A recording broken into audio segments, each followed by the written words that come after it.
What's up, everybody? My name is Paul DiNuzzo, or maybe Paulie D. And I'm the guy with the weird European accent, Richard-Erik Jarvi. And before we get any further, we're here to wish you a very happy birthday. This Not guy. we, just me. I wish I had the others here, but just happy birthday to you, man. Well, I appreciate that. It's always good to get another year older, at least get a little recognition for getting another year older. One more trip around the sun, and then I survived. So. That's right. Paul turned 87 today, so it's a big year for him, Actually, when 900 years old you reach, look as good. You will not. How are we, Richard? Well, I kind of ruined their intro, so. You did. You totally ruined our intro. So we're class action. That's what we are. That's right. Tell the good people, the honorable jury, what is this thing we call class action? Class Action is our show here on the Action Industries YouTube channel, where we take a look at any film at all. It could be new film, old film, blue film, green film, whatever. And we discuss it, give our thoughts, give a brief review on it. But our show is not based on reviews. That's simply an added bonus, because what we do is we take that film review and we use it to inspire what we will present as our Class Action Brief of the Week. That's right. The Class Action Brief of the Week is where we take two opposing viewpoints, movies, franchises, or even Hollywood personas, and with the help of 5 custom-made categories, decide which is the big winner. Which is something interesting to me that as we started making episodes, is that we could have 2 brief points that could be diametrically opposed and seem like it's such a landslide one way, but it depends on the categories we have chosen to make the battle work. It could totally change the output. I could love one movie more than the other, but you take different 5 categories and it could switch the other way, so you never know what you're gonna get.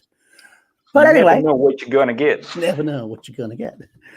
But as I mentioned, we are on the Action Industries channel, the home of all things Ben Bateman and Andrew Guy, 2 great guys who are giving us our chance.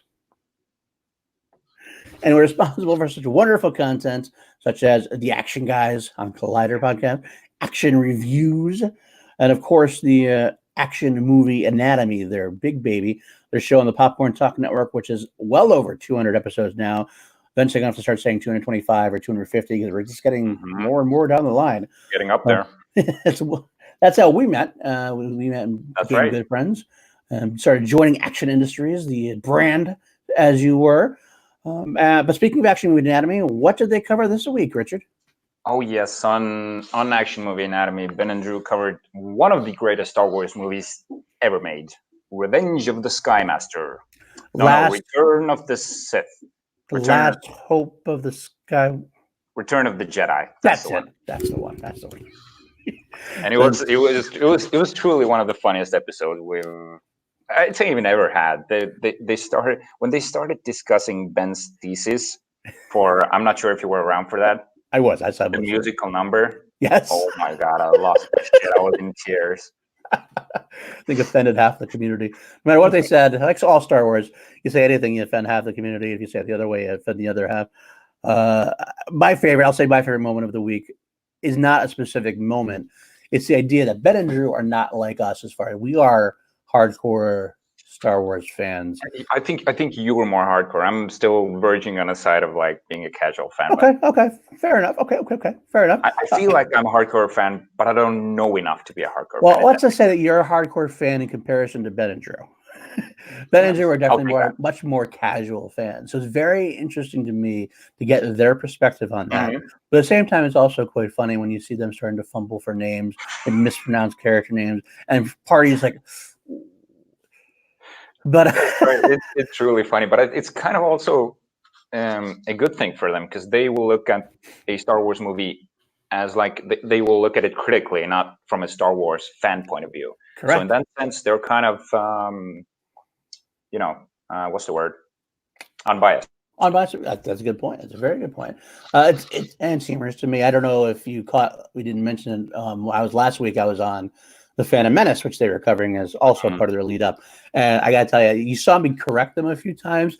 There were like probably 6, 7, 8 times more where I was like biting my tongue and like, let it go. Thank God you weren't mic'd. They would have looked so stupid. And producer Ryan Nilsson's a much more bigger fan. He does a Star Wars show on the Popcorn Talk Network. So I'm sure he and I would have bonded over some of the more humorous moments. But either way, what was their pitch of the week? So for next week or even next episode, they are going to be doing something very unique. They've never done this before. They are going to be seeing The Rise of Skywalker on Tuesday. And well, let's say let's interject now. By the time you're watching this has already happened. We have jumped forward in time. For us in the future. For you, it's a couple days ago. That's right. So they will be doing a full spoiler review of The Last Skybender. Walking the Runs, Revenge of the... Yeah. So the newest one, episode 9, The Rise of Skywalker. They will be doing a full spoiler review and an episode of Action Movie Anatomy on the Popcorn Talk at 12:01 a.m. on essentially a Wednesday then. Pacific time. Yep, right after that's exactly when the embargo lifts, and they will be one of the first ones in the world to review it, which is kind of cool. I think they probably will not expect many live viewers at that point, but they will have the review ready to go for when, as soon as you go watch the movie, you can come home, flip on Ben and Drew to see what their take is. And hopefully it'll be a good one, because that right there, my friend, will lead us into what we are doing first. We usually do a review of our film. Like, we take a film and review it. We're doing a little something different this time. But this time we are going to do a preview of a film, because we just want to talk Star Wars always. So let's get our thoughts on, yes, Drew, The Rise of Skywalker. That's the real title we're going for. The Rise of Skywalker, episode 9, completing the Skywalker saga of over 40 years in the making. That's an interesting word, completing, because Kennedy said it's not finishing. Did you watch the red carpet? I actually did not. not. Kennedy said this will not be finishing the Skywalker saga. This will be completing it, which is a very interesting thing to say. I did not actually get a chance. And she actually said that a Skywalker might pop up in future movies. And I was like, whoa, what's going on? They kind of... Well, that to me sounds like, just interject, it sounds to me like maybe the Skywalker saga, like as a Skywalker, as the featured characters, will be done. But maybe a Skywalker could appear in a movie later on, but it just wouldn't be more of an ancillary character or less focused on the Skywalkers, which to me would be kind of cool, because I love these characters, and having them jump completely off ship to a completely new era without ever hearing from the Skywalker saga characters again would be sad. But let's end the Skywalkers as the main focus, shall we say? Yep. That's right. So tell me, Paul, instead of asking what are you expecting, what is your theory for Rey's heritage? That's always been one of the big things. It's been Rey or Palpatine. So we haven't seen the movie. This is totally conjecture right now. Totally conjecture. Actually, by the time you watch this, we have seen the movie by the time you watch it. But by the time we're recording it, no, we haven't seen the damn thing. I have avoided I'd say I avoided 99% of the spoilers. I had a few things drop, but nothing plot-wise that I've been totally avoiding it. Thank goodness. Hopefully that stays the same. Let's hope so. But one of the big things going from the very beginning of the Force Awakens, and especially with The Last Jedi, is Rey's heritage. Now, if you know me, you know I like to throw crazy batshit theories on the wall and hope they stick. I was a big proponent of the clone theory. If you ever heard of that, the clone theory of back in the day during the prequel trilogy, there was a theory running around that Palpatine was a clone, and that Palpatine and Sidious were actually two different characters, like were clones of each other. I'll have to get into that another time, maybe when we talk about the prequel trilogy versus the sequel trilogy, which is going to be coming up for us. But I digress. I'll go into this batshit crazy theory. Is where does Rey come from? What's going to be satisfying? There's two sides of the camp. There's the ones that say Rey's got to come from nothing. She's got to be nobody. They got to continue with that. Otherwise, it's destroying what Rian Johnson did, and it's destroying what should be the great basis of the character. Who is Rey? Nobody. There's the other side, which says that Rey's got to be a Skywalker, because it's the Skywalker saga. I mean, I have always tended to be more on the Rey has got to be a Skywalker in some fashion because it just, again, as a central character of the Skywalker, of the sequel trilogy of the Skywalker saga, I kind of want it to be a Skywalker. Yeah, I know Ben's a Skywalker. Luke's still in it. I get it. So, but part of me seems a little bit cheated otherwise. So what did I do? I tried to come up with something which would be impossible to do in Star Wars is try to satisfy all the audiences. Do I succeed? I don't know. But my theory is that Rey is I don't want to say clone because she's not a clone. She is a creation. Rey is a creation from Palpatine. That's my theory right there because Palpatine has been obviously somehow Palpatine's coming back. We saw him explode at the end of Return of the Jedi. Spoilers for the long movie from a long time ago. But somehow he's back in this one. We don't know how yet. That's another big conjecture. But how did Palpatine come back? Is it a clone body somehow? That was an expanded universe back in the day. They had a whole set of clones. Or maybe was it that Palpatine was experimental with the Force? He already implied in Revenge of the Sith at one point that he and Plagueis may have even created Anakin Skywalker. That was an implication that was made. That they were using midichlorians to help create life and things of that nature. So it makes sense that he's experimenting the whole way through, possibly to extend his life, possibly to give him some kind of upper hand in the battle of world galaxy domination. So what if Rey is one of Palpatine's experiments? And so she's not from she's not Palpatine's blood in the sense that she's not a clone. Do you think she's just a creation? I think a creation using the best of the Force users of the saga from Palpatine, maybe Maul, maybe Dooku, but more importantly, from Anakin Skywalker. Okay, so you think it's from Anakin, not from Luke? Maybe, at least Skywalker blood, it could be. The reason why I said this is that I don't know how well known this is to the general public, but if you dig deep, the opening shot from The Force Awakens initially at one point was Luke Skywalker's hand flying through space, like the cutoff hand from Bespin. So why would you do that? Looking for the lightsaber, maybe. There's other ideas, but it sparks that idea of DNA. Somebody found his hand, they used his DNA, something to that effect. Maybe they used it to help create Rey. They want to create the ultimate Force user, the ultimate weapon. You have Palpatine's blood, you have Anakin's DNA, anything to create a new life. So why Rey and why is she abandoned?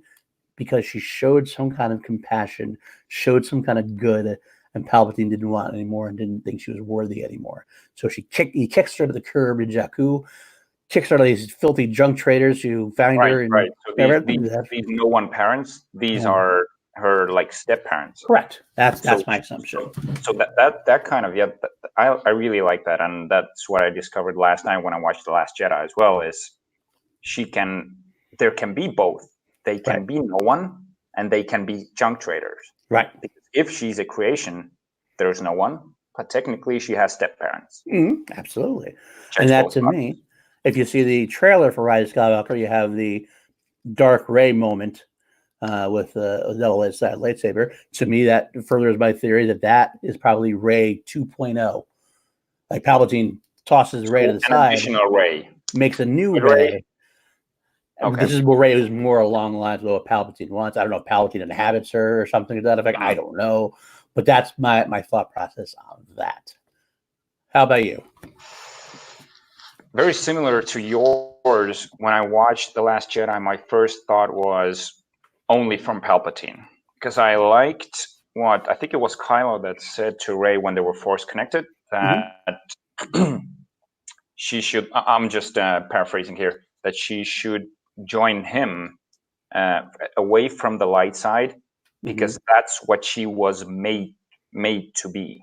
Made to be. So I'm more in the camp that she actually is a clone and not a creation, because one of the most visually stunning scenes is when she's in the cave and there's like so many of her. That has to mean something. I think that there were many of her, and I think she's the only one that was left. And I also think that when we see Dark Rey, it's not another Rey, but it's another coded in Order 66 that snaps her, that kind of like rewires, wakes the sleeper agent, and then she has the struggle if she's coming back or not. We'd have like a Superman 3 battle, Superman versus himself kind of thing. I know this is I know this is like super wild conjecture, but I kind of like these totally out there. This is my favorite part of Star Wars. Something we've lost in discourse with as the fandom's kind of become a little more toxic, a little more back and forth of who has to be right, yet whatever. I love the batshit crazy. Let's just shoot the shit, talk Star Wars, and smile about it. And that's me. That's me. So I love it. Two maybe things that we can touch on, not as long as we did right now. But do you think Kylo will get turned? Will Kylo get redeemed? Yep. I kind of have a feeling. I think that Kylo will not redeemed. I think he'll sacrifice himself to save Rey for something, maybe at some point, maybe because of Leia. But I think he's got to die. I don't think he can be redeemed and come back to the good side because I think he's done too much. I think he has to die. That kind of makes sense that he wants to copy Vader. So you kind of make sense that he would copy sacrificing himself. Right. I like that. I like that. Kind of rings true like a poem, you know? It always rhymes. That's right. Lucas is and always the third one, do you think Palpatine will be there in the flesh? Yes, I do. Okay. I don't know why. Well, not as a Force ghost, not as a manifestation. I'm kind of 50-50 on it.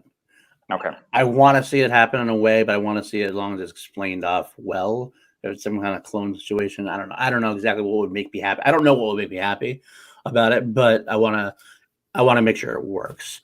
If it doesn't work, I'm okay with a Force ghost or a spirit thing as long as it's done well. That's what I care about most of it. So do you think Snoke was Palpatine or a totally different?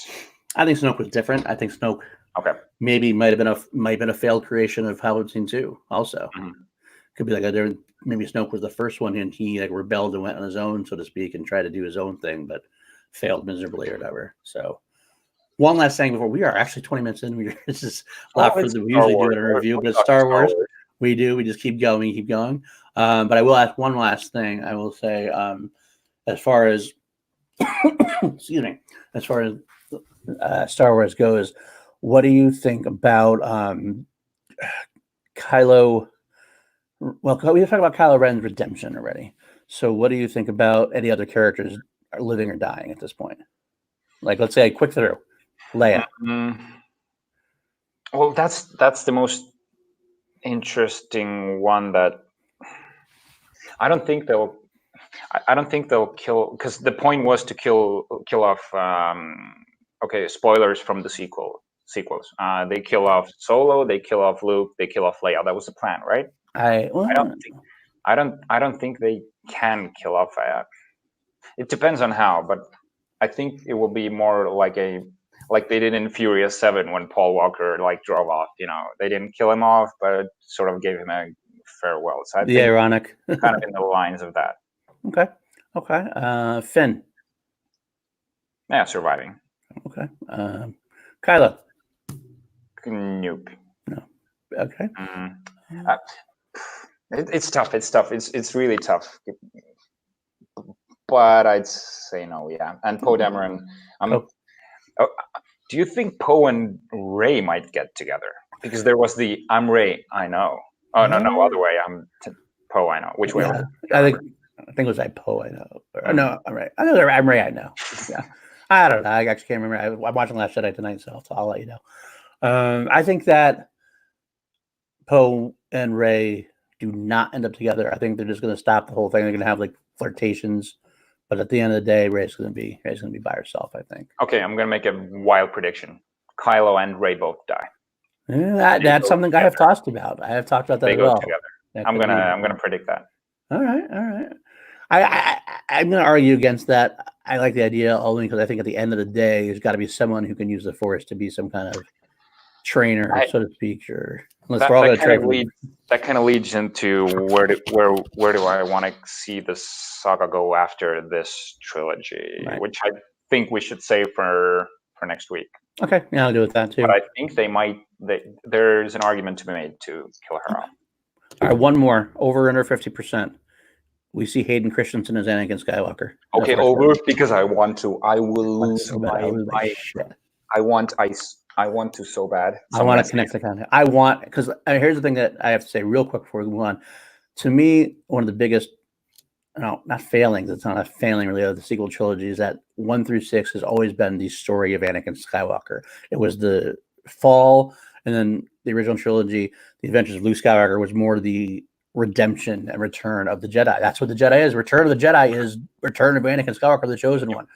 So without his presence has been kind of touch and go with the helmet, and Kylo talks to him, but I want to see him have like if this is a big finale, I think you need to have Anakin Skywalker there. I think so too. That's my thought process. I'm hoping that's so. gonna be my fist bump if that happens. I'm gonna just yell out in the cinema. It's about the only thing I can think of that I might be disappointed in. If like I don't want to go in with expectations at all. I don't, but I think I might be a little disappointed if he's not. Same. I can't help it. I would be able to help it. But anyway, let's digress. We are 20 minutes in. Let's go into what's supposed to be our meat of the show. A little lesser this week compared to things we're so excited about. Before we do that, we got to get into your favorite segment. Oh, what would Ed Harris play? That's true. I almost forgot it. Thank you, Richard, for pointing out. We got the man himself, Ed Harris, my favorite actor of all time, and on Class Action every week. We like to say the phrase, what would Ed Harris play? We either put him into a role in the movie that's already existing, or we write him a new role. In this case, we're going to do a little differently. Instead of saying, what would Ed Harris play in Rise of Skywalker, since we haven't seen it, we will just say, what would Ed Harris play in the Star Wars universe? And do you want to go first? Do you want me to go first?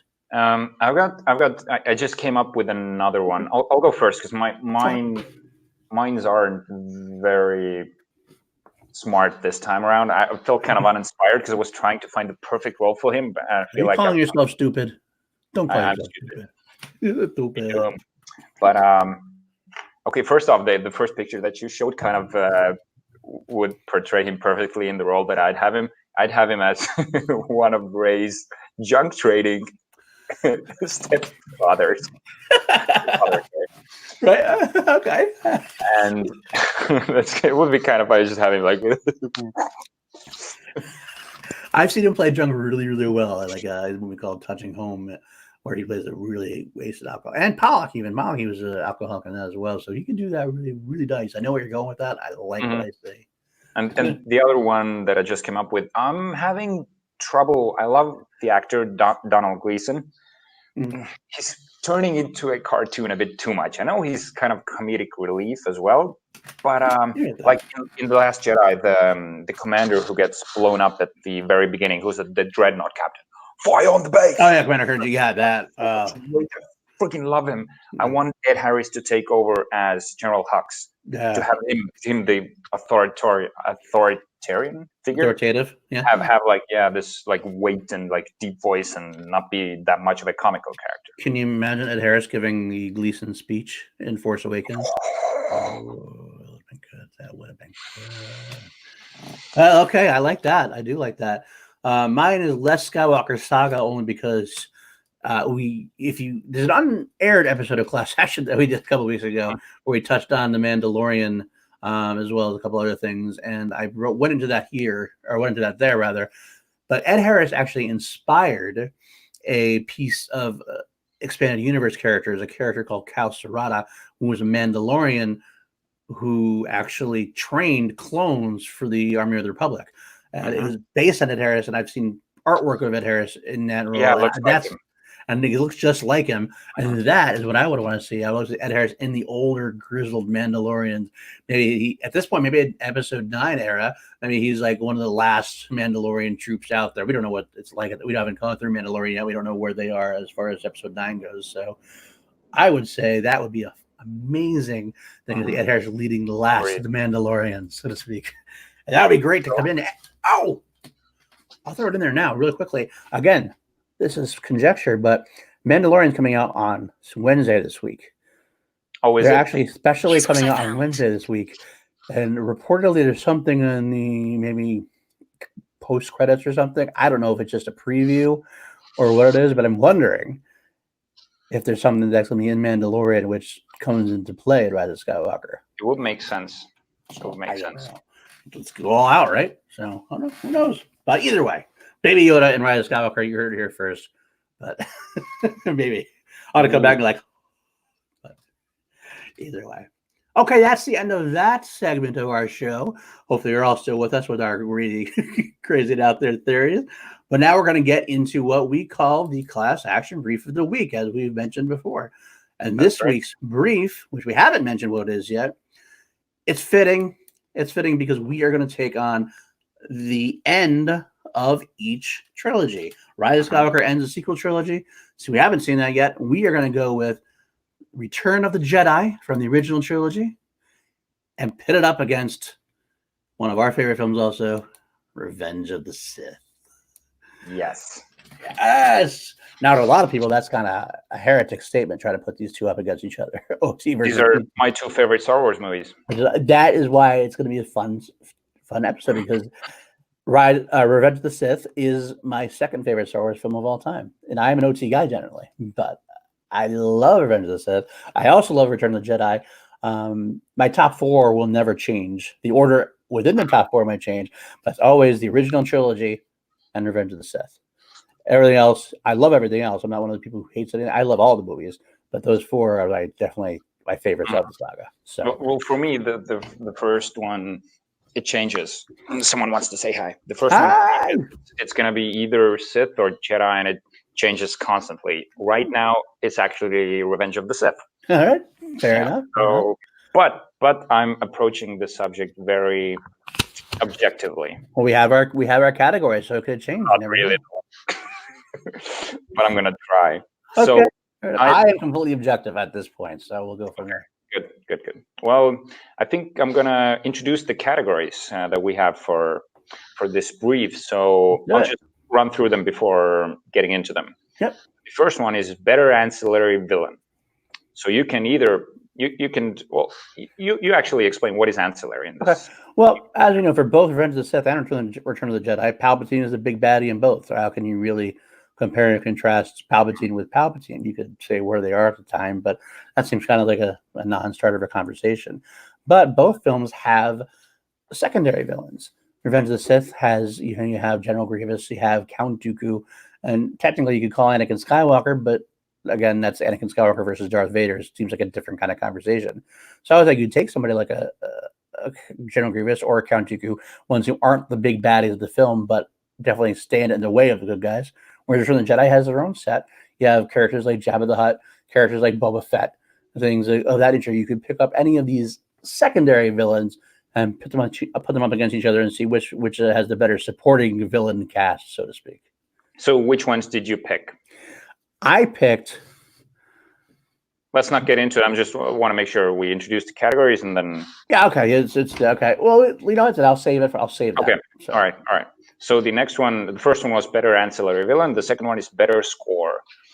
That's a big one. Both John Williams, but scores. Yeah, but still, there's arguments to be made. Absolutely. So the next one, better space battle.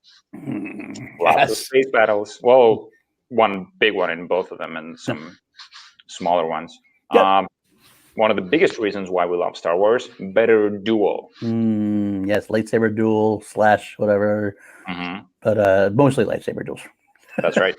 And for the finale, no better category than the better finale. Which movie wraps up better? Who wraps up the trilogy better? Not just the movie itself, but which of the end of the trilogies ends their said trilogy better? So, why don't we start with the ancillary villain? Do you want to go first? Sure. So for my ancillary villains, I picked Jabba the Hutt versus General Grievous. Oh, he looks so cool. He does look very cool. So both are very different villains when they're going up against each other. And one, let's take Jabba the Hutt. One is like a puppet slug who can barely feed themselves, let alone protect him. And the other is like a CGI badass looking. I don't know. He's like an alien, but he's sort of like droid-like. I'm sure there is a lot of lore, but he's almost like a droid, but he's got an organic brain and a heart, if I'm not mistaken. There's some organic left to him. So like very opposing types of villains, but still, I had so much trouble deciding which one would win, because if you can't put them together, which one would win in a fight? That's easy, Grievous being trained in the Jedi arts and almost like taking Obi-Wan Kenobi out of balance. He's like, whoa, when Grievous starts like whipping the sabers around, Love that moment. Ooh. But I kind of went with my gut. I don't have an explanation why, but I'm feeling stronger towards Jabba the Hutt, which is weird because I thought I was going to go Grievous. Huh.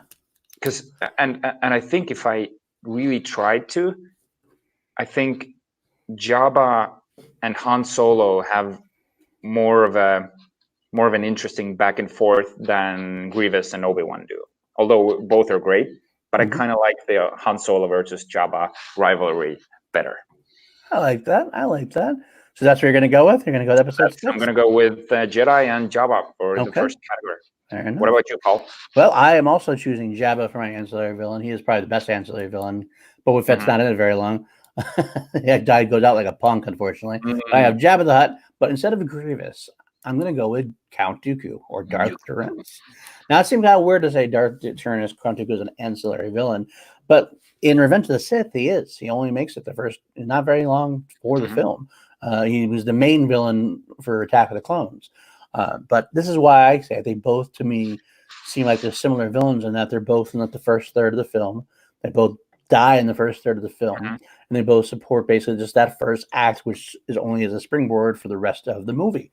I would say that... You're just like... Oh, I'm sorry. You picked Dooku. I just wanted to say you're just like Leia in a golden bikini, but Jabba's in anyway. So that's true. That's right. Either way, and you're right. I do like Leia in a golden bikini. I'm not gonna lie.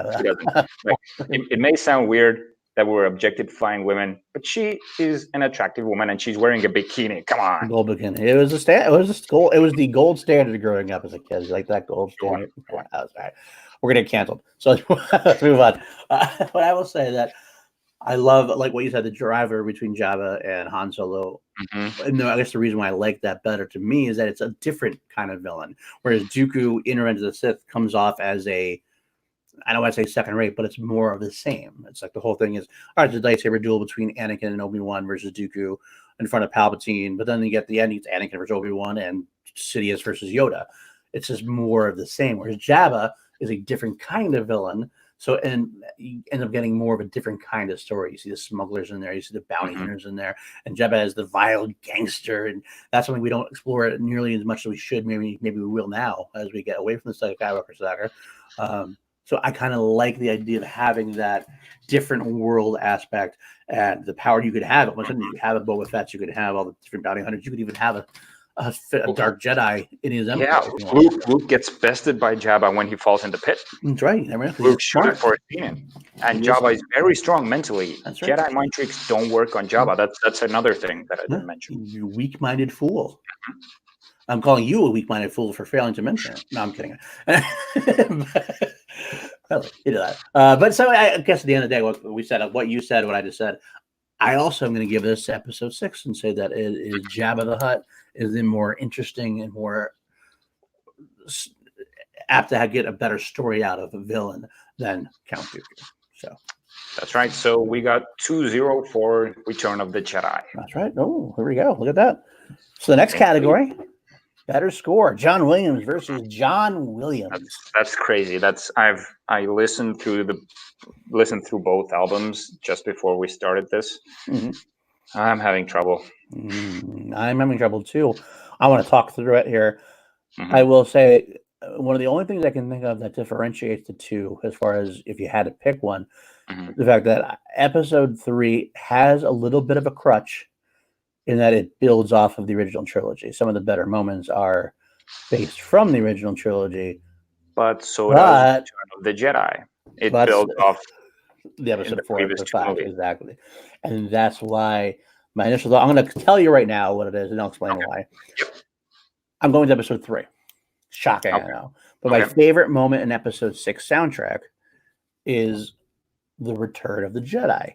When Vader makes that amazing back and forth, and returns, and that the Jedi theme plays. And it's so beautiful, so powerful. 40 years later, I still get goosebumps. I still get at least one single man tear rolling down at that point. But it's all based on a theme we've heard before, which is fine. Use it because it works. That's why I use it, because it works. But in comparison, episode 3 had so many new and powerful themes. You have the Battle of the Heroes theme, which is awesome. That's one of the best music in Star Wars ever. It's also such a long, I don't want to say song piece, musical piece, let's call it. Yeah, musical piece, exactly. But you also have some great darker themes like Anakin's dark deeds, Padme's rumination. Betrayal is it's so heartbreaking. When Padme and Anakin are looking across the smoke. No, when they're looking over the smoking sky of Coruscant, Anakin's in the Jedi Temple and Padme's in her apartment. And then I'll add into that the sequence in the Palpatine and Anakin are in the opera, and those are so many different aspects which are just memorable. They felt very fresh, but they still felt very Star Wars to me. Very much so. Whereas Return of the Jedi has some great moments. Don't get me wrong; it had some wonderful moments. The Luke and Leia theme is in there. They go the battle sequences. The Emperor's main theme is really boring here. That's one of my that's my favorite theme from Jedi. Mine too. Absolutely. Chorus that they integrated the chorus into the duel. And do that at the end of Phantom Menace, by the way, too. There's a lot more happier. I don't know if you ever noticed that or not. That's right. Yeah. Naboo Celebration is like that theme, but just unhappy. So that's funny. Gunganish, we'll say. But so that's what I'll say. I'll say my favorite score is got to be episode 3. I wasn't sure you were going to go there. I had way more trouble deciding which is the winner here because both scores. That like if I couldn't pick which has the better one, so I kind of deconstructed the albums in a way that I'm gonna try and see who has like the least best songs or the worst songs. Okay. And that led me to first off we have the Ewok theme, which is kind of I don't even know what the word for it's campy. Kind of, it's very campy, which is fine. But then we have let's see if I'm gonna find the name for it. The Jabba's Palace song "Lapti Nek." Yeah. I know it's added later, but it's still considered canon. Well, I think Jedi Rocks is the official title for the special edition. Okay, that might be the name of the alien who sings it then, but. That's the original. Left Hand was the original. They had a song there before, but this is more of a Jabba Rock or Jedi Rocks. So these two pieces of music in Jedi are some of the weakest in the entire saga. So that's why I'm also giving this to Revenge of the Sith. Okay. You're gonna get some hate mail on that. I know the original Ewok theme is considered the Yub Yub song is one of the most well loved, and kind of sad that they replaced it. Although. Well, we'll talk about this in the finale. So, all right. So it's 2-2 right now. Then we both said 3. Both said 3, and we both said 6 for the villain. So our next one would be better space battle. So why don't you start with your better space battle? This is probably in Sith, the first thing I think of is the opening scene, right? Yep. The first battle of. Or Coruscant. Of Sith versus in Sith versus the final Death Star run in Jedi. So these are those are the two big ones. Yeah. I know you won't like where I'm going with this, but I'm going all in with Revenge of the Sith, and like all in. Like this is not even close for me. I think Sith has one of the best openings in a Star Wars movie ever. Okay. And the way Anakin and Obi-Wan venture into Grievous's ship. It's for sure the biggest and most ambitious space battle that we've ever seen. Okay. I will interject. I haven't decided yet. I'm going to talk myself through this. I will say that again, episode 3 has a crutch though, because episode 6 at that time, that was the biggest space battle we had ever seen. That had taken things a lot more forward. People remember going, holy shit, this is what we can do in sci-fi movies now.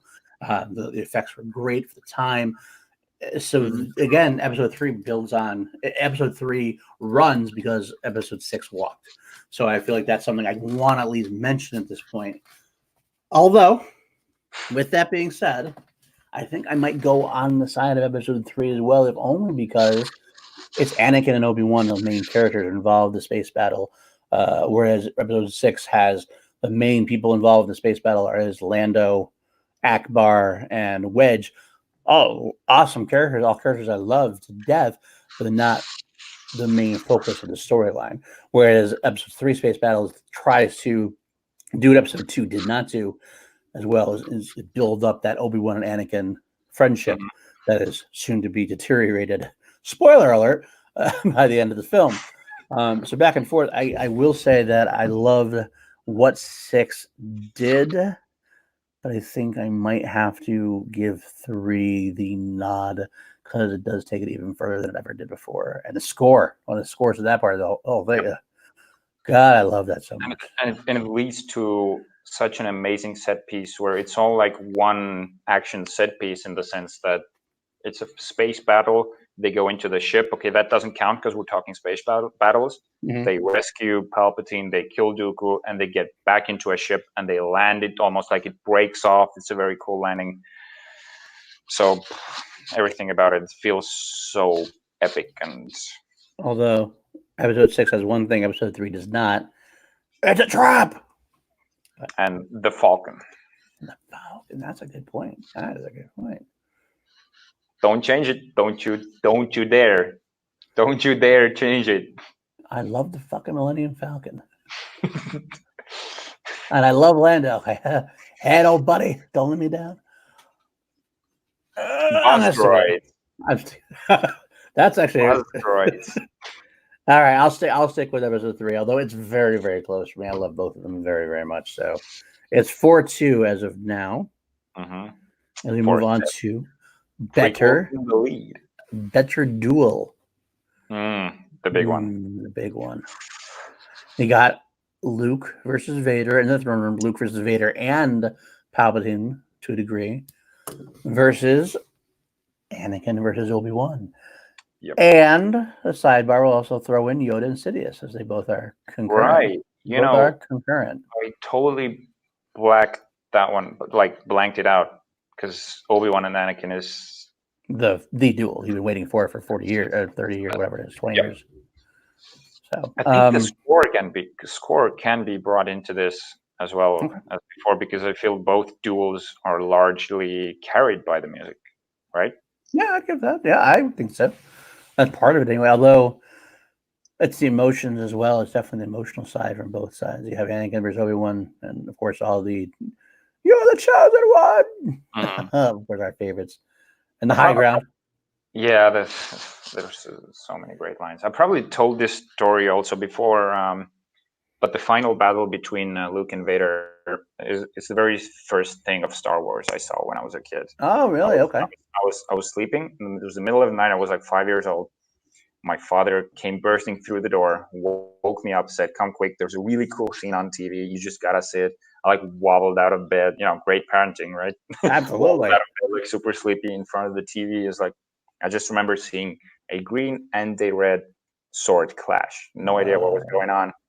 One was a fair-haired young man wielding a green saber, and the other was a black helmet, black armor wielding red saber. Immediately, I knew which the hero was, and that's something that they discussed in AMA as well. Is the characters are so ingrained from the first moment you see them. Right. You know who's good or who's bad. Right. Absolutely. That makes sense to me. From that moment on, I was hooked into Star Wars. That duel packs so much weight and emotion that is tough to go up against. But with Sith, I think we also get that emotional side. Plus, we get some of the best technical fighting we've ever seen. Mm-hmm. And some of the best lines while they're fighting. It's exactly like you said, you were the chosen one. You were supposed to destroy the Sith, not join them. And Hayden and Ewan McGregor both worked their asses off to make sure this was the best fight. Tell it's them. There's hardly any stunt doubles. I'm not even sure if there were, but if there were, you can tell who got subbed in or not. You can't find any stuntmen in those scenes. Oh, yeah. All right. Well, what's your pick? Then I'll get into mine. So this one is going to Sith as well. Sith as well. Okay. I will say I will echo everything you said. I love Anakin versus Obi-Wan. I love the dialogue. I love the fact that it's definitely technically the best fight of the lightsaber duel as far as the actual fight goes, rivaled only by probably Maul versus Obi-Wan and Qui-Gon in the first film as far as technicalities, because Ray Park is amazing. But to me, this is a landslide. I'm going with episode 6. And this is why it's my favorite moment of the entire Star Wars saga, the Return of the Jedi moment, which I guess you could argue is a little after the duel, but there's a lot of emotion that's built up over the whole trilogy, original trilogy, and that is my childhood watching it over and over with the score.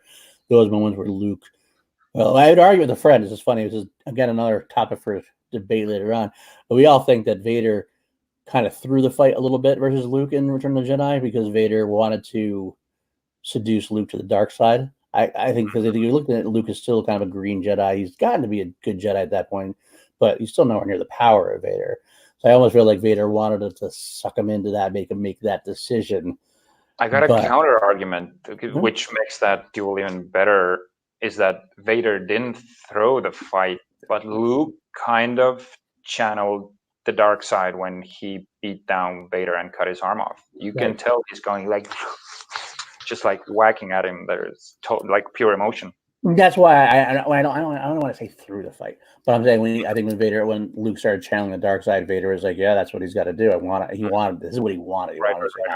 But then when Luke showed him the mercy and stopped, that's when it was like, oh, okay.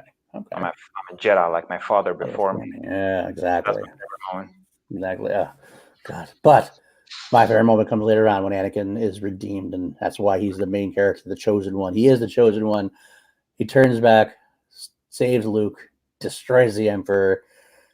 So it's gotta be episode 6 for me. Right? It's too well ingrained. My favorite part of the saga, hands down. So I love episode 3's battle. Would watch it anytime, but I'm gonna give the slight edge to episode 6. I figured you would. So that's one for Sith and one for Jedi, which makes the score 5-3 in favor of 3 right now. Yep. So that only got one category left, and that's the better finale. Better finale. Which one wraps up the film better? Or the trilogy better? All right, I'll start with this one since I. Okay. Wow, such a difficult thing to face because you got episode 6, which has, especially with the special editions, I did like, even though I replaced the Ewok song, they have the celebrations from across the galaxy. You have this from Naboo, Bespin, Coruscant, Tatooine, whatever. You see all the characters together. You see Anakin, Obi-Wan, and Yoda's Force Ghost. You see Luke, Han, and the company all together enjoying themselves. What? You see Hayden. Yeah, you see Hayden. You see everything together. Whereas Revenge of the Sith is a down ending. Down, sad ending. That's true. But hopeful. You have the twin sons. You see Obi-Wan handing off Luke, and it's like the beginning of it. But to me, I gotta go with 6 because 3 doesn't seem like 6 seems like a happy ending, not an ending. It actually feels like an ending. Whereas episode 3, we know there's more coming to the story. We know 4, 5, and 6 are coming. So 3 wraps up the trilogy very well, but 6 wraps up the saga very well. One of the reasons why 7, 8, and 9, as much as I love them and I love the idea of them, was a little bit of a weird start in my mind because episode 6 was such a end. That was it. Anakin was redeemed. Luke and Leia and Han were lived happily ever after. So I didn't think after that seemed kind of almost pointless. Sequel trilogy has done a good job bringing back some of that, but that's why I got to say 6 wraps everything up. I get it. That's that's definitely the thought process that I went down on as well. Revenge of the Sith has one of the most painful finales ever, and Jedi has one of the most joyful ones ever. It really depends on which way you look at it, though. Do you want a happy ending or do you want a sad one, which kind of feels like fucked up in a way? But what I think that Sith does so perfectly, I'm gonna say Sith takes this one, is you get so much pain and suffering in that finale. The way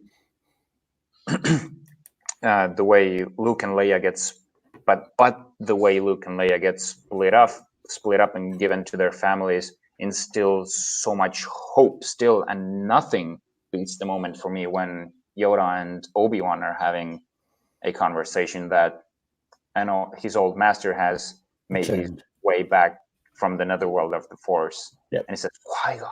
And this gives me a stronger emotional response than the ending of Return of the Jedi. Wow. Which is why I'm so pumped for the Kenobi Obi-Wan show. Yeah, me too. I want Liam Neeson in that. I need Liam in that. Do you think you can do some improvisational comedy? Oh, he better. Well, that's the context. Watch Liam Neeson doing improvisational comedy. There you go. Exactly. I guess that's it then. We actually have our winner. Contrary to most people's opinions, Revenge of the Sith has defeated Return of the Jedi in these 5 categories. I can't argue. Well, I could argue, but at the end of the day, it has been decided fairly, I believe. You and the audience might not agree. Leave your comments. Let us know what you think and what you think, why we're crazy, why we're... I said I would be objective. We are objective. You were? You lied.